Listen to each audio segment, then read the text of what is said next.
Hello everyone, Ankana রান্নাঘর চ্যানেলে তোমাদের সকলকে স্বাগত জানাই। আজ আমি যে রেসিপিটি তোমাদের সাথে শেয়ার করব সেটা হলো মাছের কালিয়া।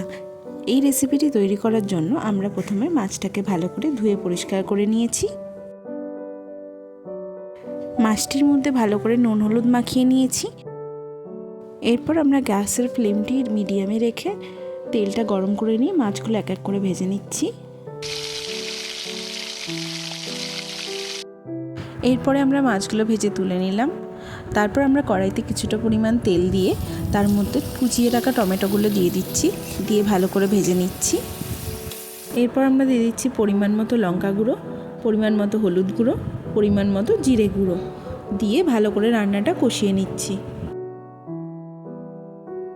ভালো করে কষিয়ে নেওয়ার পর ওপর থেকে আমরা কিছুটা পরিমাণ জল দিয়ে নিচ্ছি। এরপর আমরা 1 চামচ মতো নুন দিয়ে নিচ্ছি এবং কিছুক্ষণ ফুটতে দিয়ে দিচ্ছি।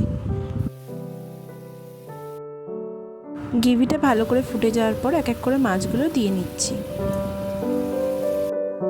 এরপর আমরা গ্রেভিটার সাথে মাছগুলো ভালো করে মিশিয়ে নিলাম।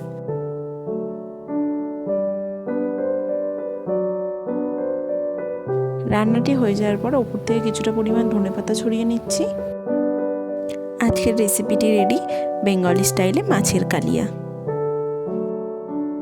Thank you for watching.